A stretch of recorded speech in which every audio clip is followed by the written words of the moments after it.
The fluorescent lights of St. Jude's hummed their monotonous tune, a dull counterpoint to the rhythmic beeping of heart monitors that echoed down these long, sterile corridors. I leaned back in my chair, the worn fabric creaking in protest. I'd seen more than my fair share of late nights, but tonight felt different, heavier, or maybe it was just me. I'm a man carved from routine and responsibility. My life a carefully constructed edifice built on the foundations of duty and love for my daughter, Lily. My wife, Sarah, she was the cornerstone of that life. A vibrant, laughing presence that filled our world with warmth. But a year ago, a sudden, cruel illness ripped her away, leaving a gaping hole in our lives, a silence that no amount of overtime can fill. Now, I work the night shift at St. Jude's, not because I particularly enjoy the company of shadows and the faint metallic scent of antiseptic, but because it pays a little extra. And because, if I'm honest with myself, the quiet of the hospital is preferable to the echoing silence of my empty house. Every extra shift is a step towards a nebulous, better future for Lily. A future I'm struggling to define without Sarah. I glanced at the small, slightly blurry photo tucked into my wallet. Lily, grinning up at me, missing her 2 front teeth. A splash of sunshine in my otherwise muted world. A familiar ache tightened in my chest. I missed her terribly, especially at these hours. I should call her, but she is probably sleeping. The guilt gnawed at me. I was always working, always chasing the next paycheck, trying to build a life raft in this sea of bills and responsibilities. But what was the point if I was missing out on her life? These thoughts, they were a constant companion these days. A low hum of anxiety that mirrored the fluorescent lights above. St. Jude's itself was a character in this nightly play. A large, modern facility with a somewhat unsettling history, whispered about in hushed tones by the day staff. They talked about an unusually high number of patient deaths in the cardiac unit, attributing it to poor management. Some, the more superstitious ones, whispered of darker reasons, of a presence that lingered within these walls. I dismissed it as idle gossip, the product of overactive imaginations fueled by too much bad coffee. But tonight, even I had to admit there was a certain oppressiveness to the air, a stillness that felt less peaceful and more expectant. My gaze drifted to the security monitors, a bank of flickering screens displaying empty hallways and deserted waiting rooms. Nothing moved, nothing except the shadows, which seemed to deepen and sway even when the lights remained constant. I shook my head, dismissing the thought. Just fatigue, long hours, and longer thoughts, that's all. A shiver traced its way down my spine, unbidden. I reached for the slightly crumpled list of Nightshift protocols left by the previous guard, a man named Henderson, who'd recently retired. I'd skimmed it earlier, a collection of mundane rules and regulations. But one line, underlined twice in red ink, stuck with me. Maintain absolute silence when possible. Underneath, in a scrawl that seemed almost frantic, was added, "They hear everything." I scoffed, crumpling the paper slightly. Henderson was always a bit eccentric. Still, the words echoed in the sudden silence, amplified by the hum of the lights and the rhythmic beep of a distant heart monitor. It was just a job. A quiet, boring job. But as I settled in for another long night, a knot of unease tightened in my stomach, a feeling I couldn't quite shake. It felt like I was being watched, and it felt like the silence was listening. I smoothed out the crumpled list of rules, the red underlines on that one instruction seeming to glare up at me. Ridiculous, of course, but the silence of St. Jude's at night was a different beast than the daytime quiet.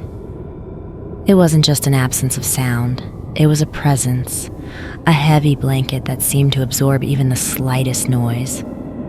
I pushed the unsettling thought aside and focused on the list. It read, "Do not respond to any call bells after 2 a.m. If you see a patient wandering the halls after visiting hours, do not approach them. Keep your radio tuned to the hospital's internal frequency, even if all you hear is static. Never enter the morgue alone.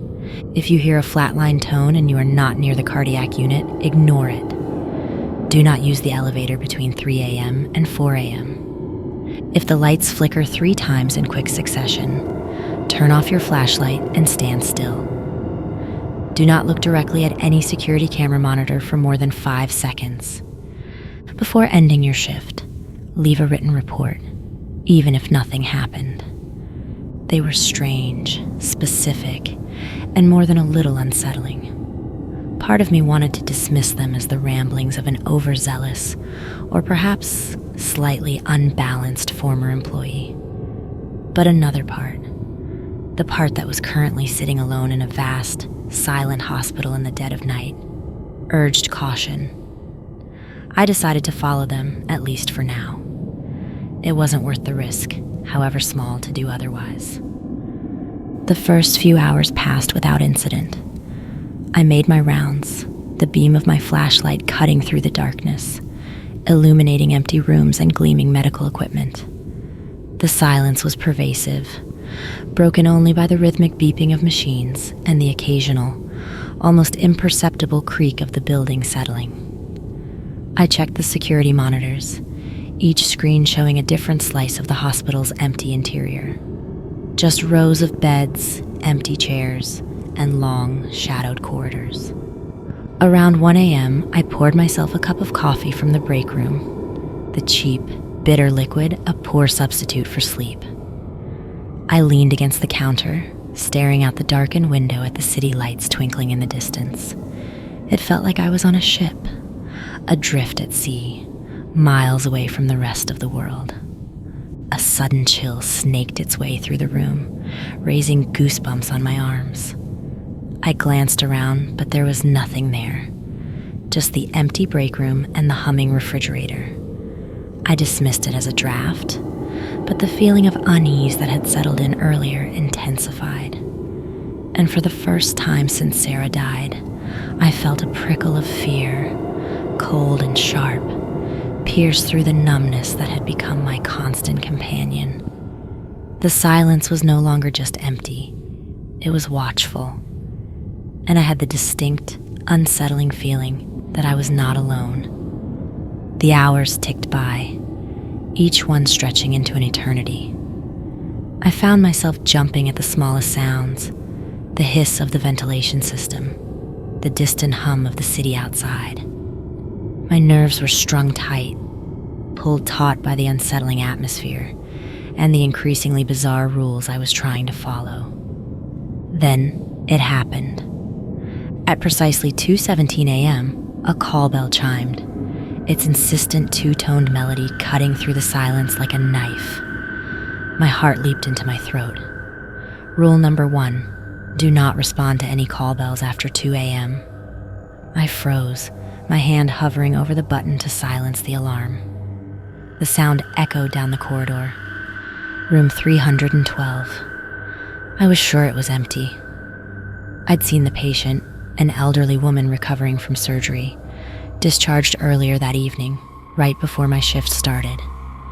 I remembered her frail smile and the way she'd clutched her daughter's hand as they left. The room was definitely empty, but the bell kept ringing, each chime a hammer blow against my resolve. What if I was wrong? What if there was another patient in there, someone in need of help? Against my better judgment, I silenced the alarm. Just a quick check, I muttered to myself, trying to justify the decision. Make sure it's empty, then back to the routine. As I walked towards the room, the feeling of being watched intensified.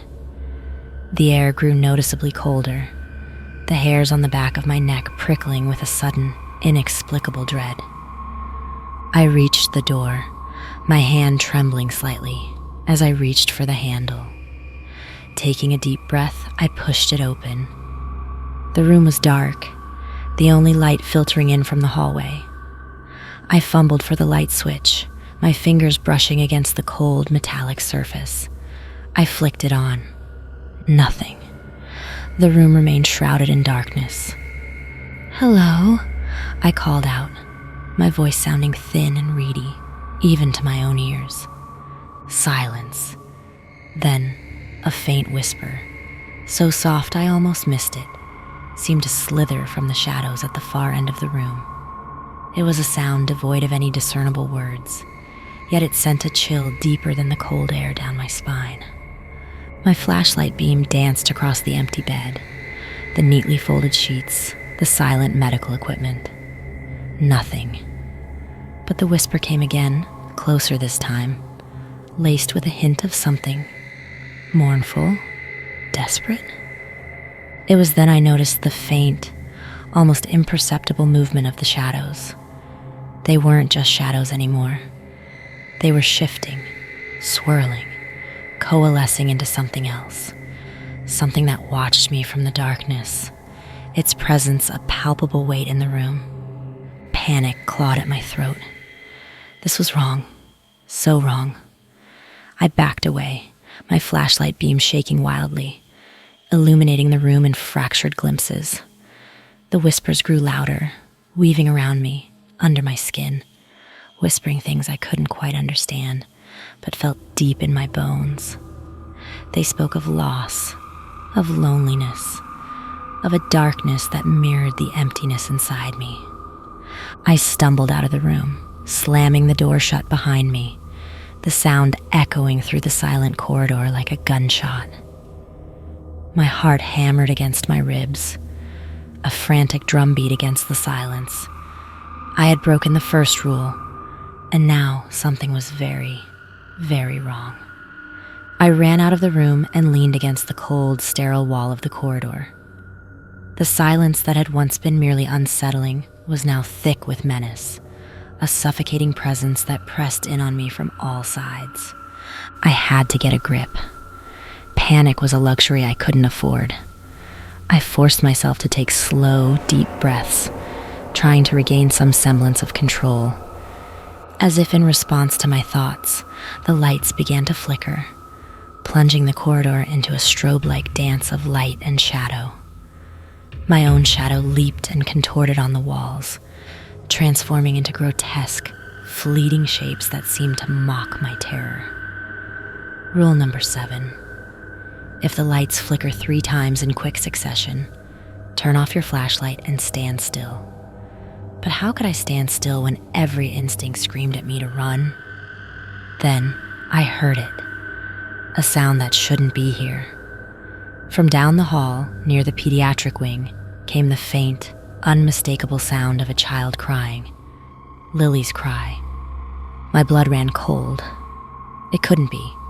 She was at home, asleep in her bed. It was a trick, a cruel joke conjured by the darkness to exploit my deepest fear. But it sounded so real, so heartbreakingly familiar. "Daddy?" The voice, small and trembling, echoed down the corridor. My daughter's voice. A wave of nausea washed over me. This was wrong. This presence, whatever it was, it knew me. I gripped my flashlight, my knuckles white. I had to get to her. I couldn't ignore the sound of my daughter's voice in distress. I started to run, the beam of my flashlight bouncing wildly, illuminating the increasingly distorted reality of the hospital. The crying grew louder, more desperate. "Daddy, help me."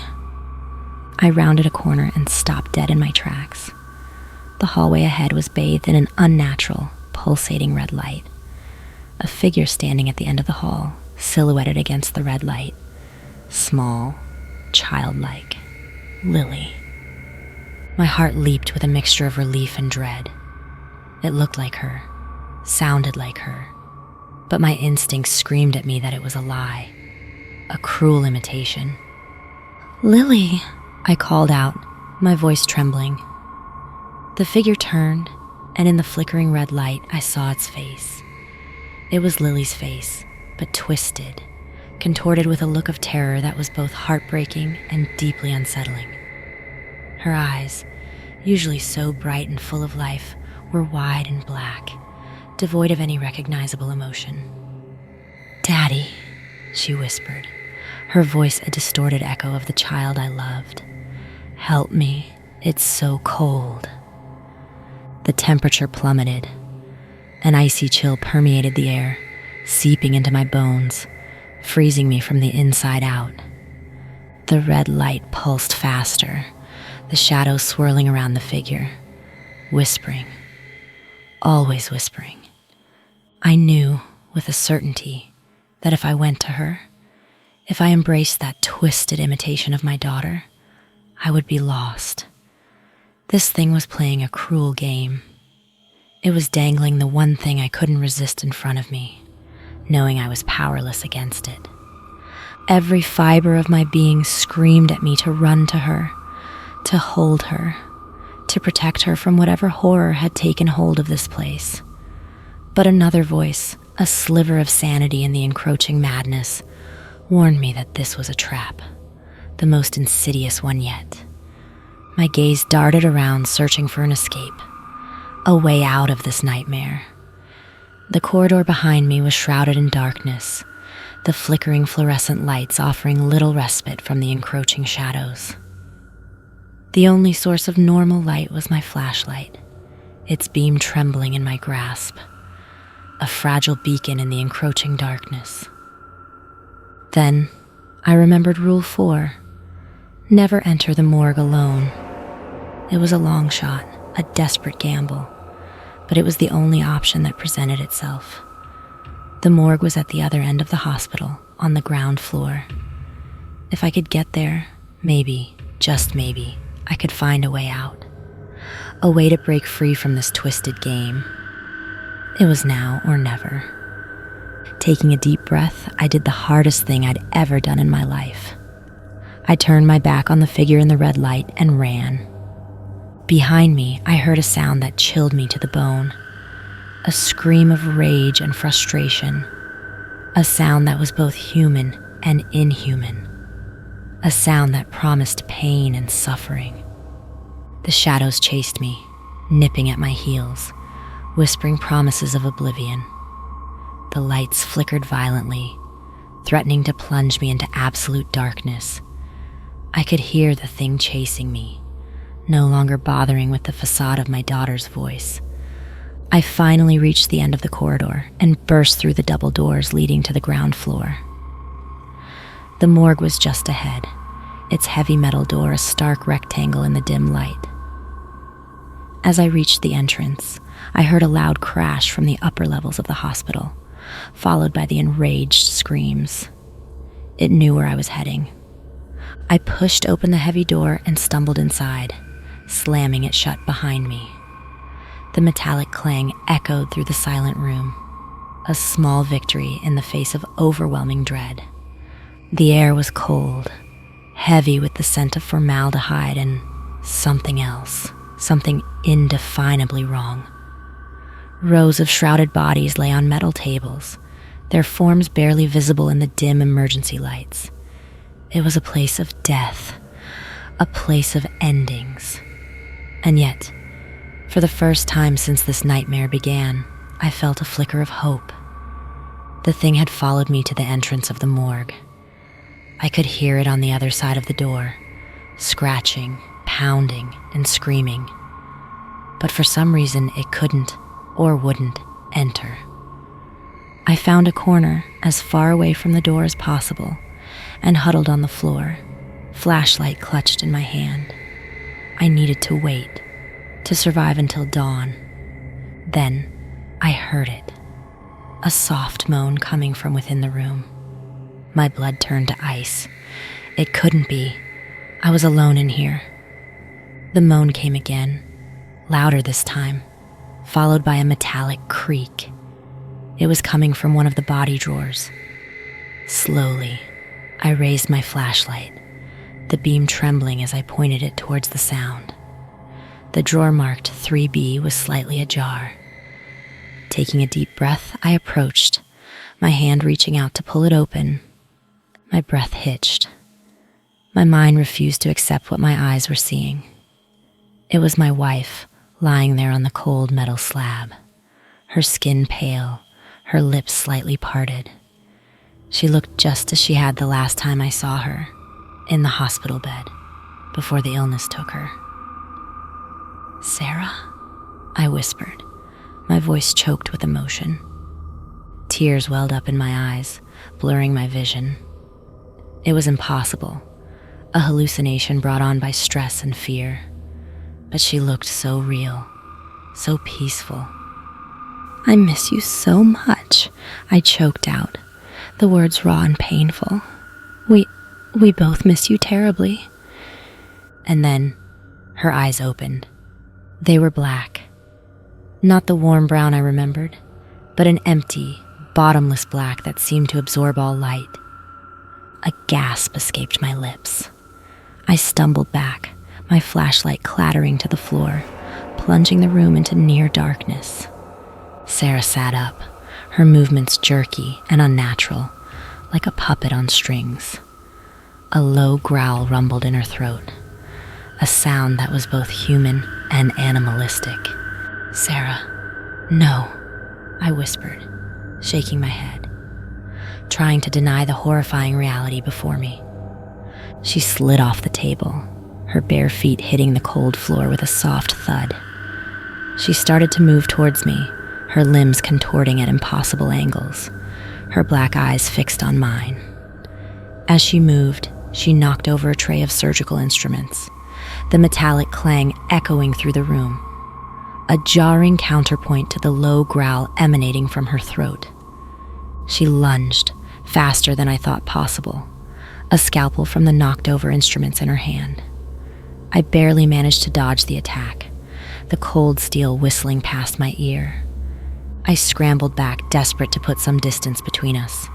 I had to fight, but the thought of hurting her, even this twisted imitation, made me sick to my stomach. I managed to grab her arm and restrain her other hand holding the scalpel. I wrestled her to the ground and managed to get her back on the table. With some discarded restraints from a nearby shelf, I tied her to the table. Once she was restrained, I backed away, my chest heaving, my mind reeling. I sank to the floor, the cold seeping into my bones, and I did the only thing I could do. I waited, and I listened to the sounds of my dead wife, the woman I loved more than life itself, as she growled and snarled and shrieked throughout the rest of the night, her voice a distorted echo of the past, a constant, agonizing reminder of my loss and the horrifying present. As dawn approached, the sounds began to change. The growls and snarls faded, replaced by soft sobs, then whimpers, and finally, silence. I knew it wasn't really her. But in that moment, in the soft light of dawn, it didn't matter. I was looking at the face of the woman I had lost, the woman I would never see again. And for the first time since this nightmare began, I allowed myself to cry, to truly cry for my loss. After a while, I managed to stand up. Cautiously, I stepped out of the morgue and into the quiet hallway. The hospital was slowly coming to life. I could hear the distant murmur of voices, the clatter of breakfast trays, the gentle hum of medical equipment. The day staff was arriving, their faces oblivious to the horrors that had transpired just hours before. As I passed the nurse's station, I saw a young nurse, fresh-faced and cheerful, hanging up a new list of Nightshift protocols. My blood ran cold. The same rules, the same neat handwriting, the same ominous warning underlined in red. Maintain absolute silence when possible. It was as if the night had never happened, as if the entity was simply waiting for the next unsuspecting soul to take the night shift. Or maybe it was a reminder that the rules were always there, that the darkness was always lurking. I didn't stop. I didn't say a word. I just kept walking. Outside, the morning air was crisp and cool, a stark contrast to the stifling atmosphere of the hospital. I took a deep breath, filling my lungs with the fresh air, but it did little to ease the knot of dread in my stomach. I saw my car in the parking lot, a familiar and comforting sight. But as I approached it, I noticed something on the windshield, a piece of paper folded in half. My hand trembled as I picked it up and unfolded it. It was a drawing, a child's drawing, done in crayon. It depicted a stick figure with a wide, distorted smile, its eyes black and empty. Underneath it, in crude, childlike lettering, were 2 words: "See you." I got in my car and drove, my hands shaking on the wheel. I drove straight to Lily's school, arriving just as the first bell rang. I needed to see her, to hold her, to make sure she was real, that she was safe. When I saw her, standing in line with her classmates, her bright smile and laughing eyes filled me with a relief so profound it brought tears to my eyes. I pulled her into a tight hug, burying my face in her hair, breathing in her familiar scent. "Daddy, are you okay?" she asked, her small voice filled with concern. "I'm fine, sweetheart," I said, my voice thick with emotion. "Just fine." But I knew I wasn't fine. I would never be fine again. The night at St. Jude's had changed me, had broken me in ways I was only beginning to understand. The entity, the presence, whatever it was, had left its mark on me. A mark that went far deeper than any physical wound. The darkness had followed me out of the hospital, and I didn't know how to escape it, or if I ever could. I was trapped in a new kind of nightmare, one that I couldn't wake up from, one that I would have to learn to live with for the rest of my days.